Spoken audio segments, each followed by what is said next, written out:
Salut, je suis Miguelito, raconte. Connais-tu la fable des frelons et des abeilles, écrite par Jean de La Fontaine? Sais-tu pourquoi les frelons et les abeilles doivent faire appel à une guêpe comme juge de paix? Et as-tu une petite idée de ce que cette histoire nous apprend? Si tu es vraiment curieux comme moi, n'oublie pas de rester jusqu'au bout de cette histoire. Un secret t'attend dans cette aventure que je te raconte maintenant.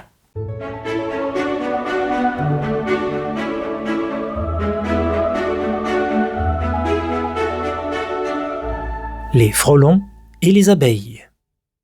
Dans un coin reculé d'une petite forêt, une ruche, entourée d'une profusion de fleurs multicolores, se dressait là, à l'ombre d'un beau sapin, niché à l'abri des regards indiscrets.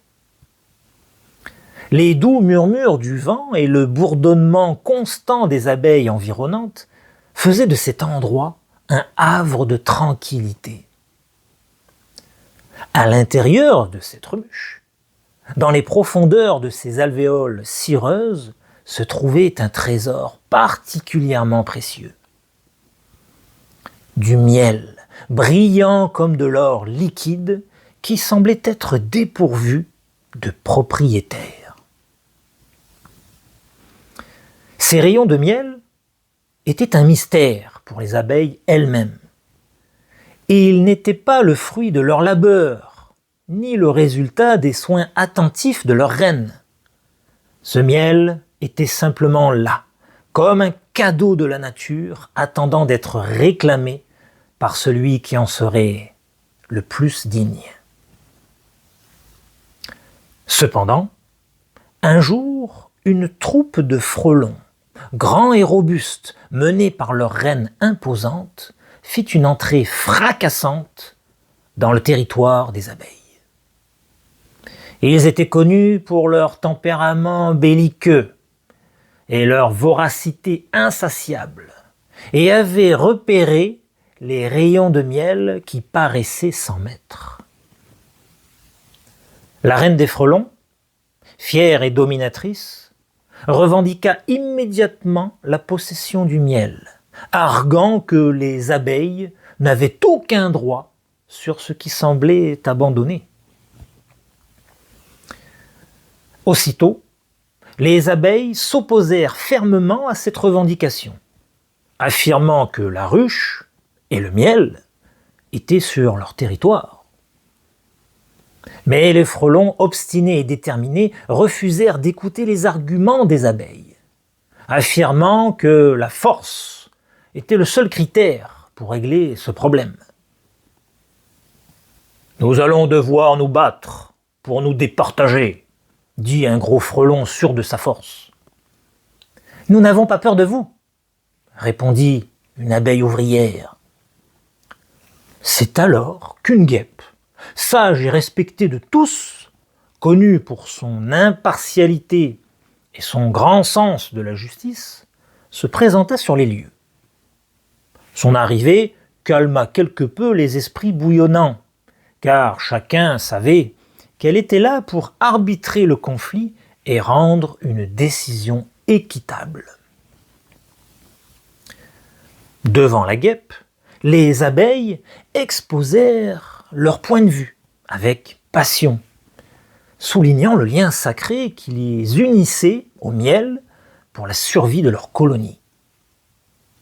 De leur côté, les frelons persistaient dans leurs revendications, affirmant que la force leur donnait le droit de s'approprier tout ce qui leur plaisait dans la nature, et que les rayons de miel, sans maître, étaient destinés à être conquis par les plus forts.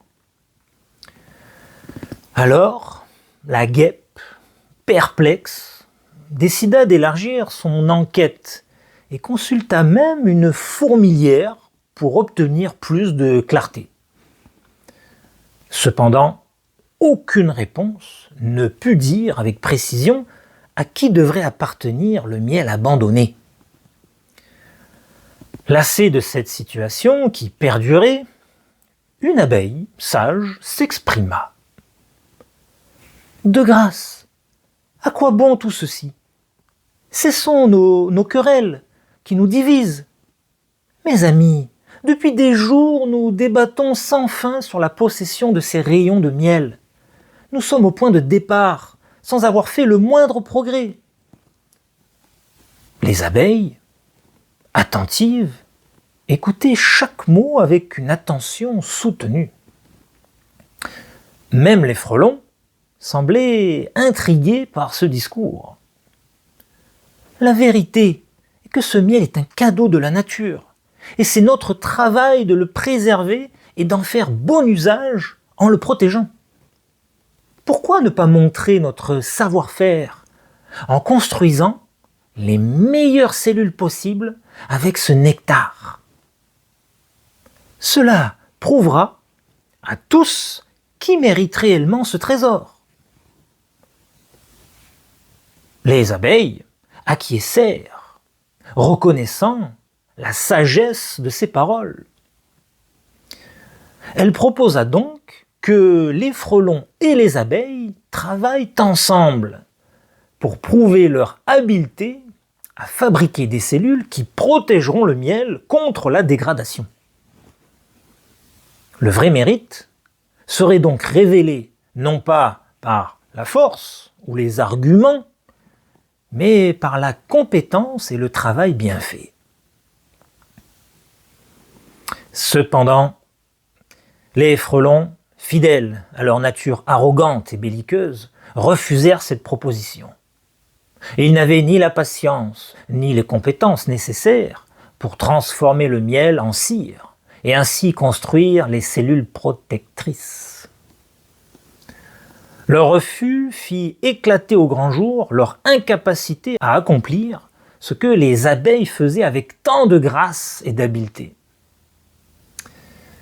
La guêpe, observant cette dynamique, comprit enfin où se trouvait la vérité. Les abeilles avaient montré la voie par leur sagesse et leur travail acharné, et la solution au conflit devenait claire maintenant. La guêpe, avec un sourire satisfait, se tourna vers les abeilles et les frelons pour annoncer sa décision finale, mettant fin à cette querelle qui avait duré bien trop longtemps. Le miel serait donc pour les abeilles. La morale et le secret. Mais de quoi nous parle réellement cette fable?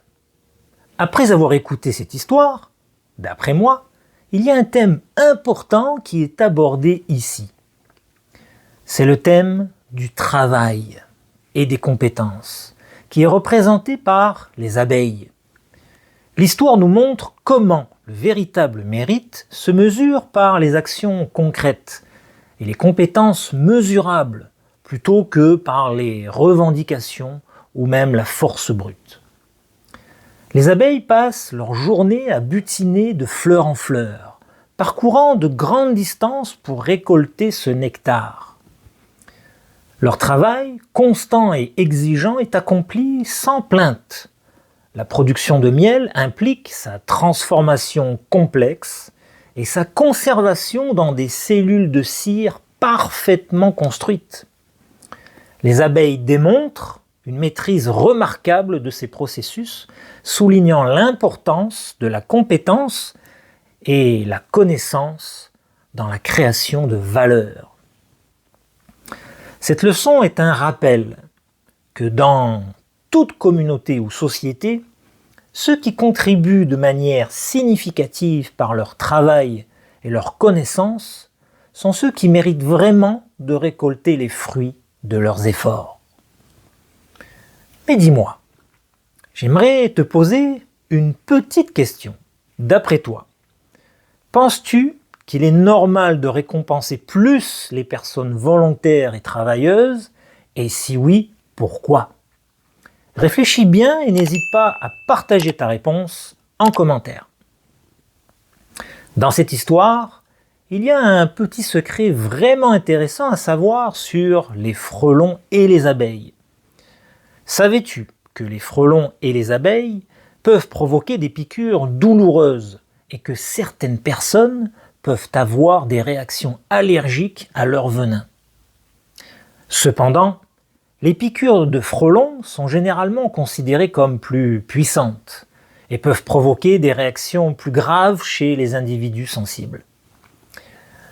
Les abeilles et les frelons font preuve de compétences remarquables en matière de construction lorsqu'il s'agit de construire leur nid.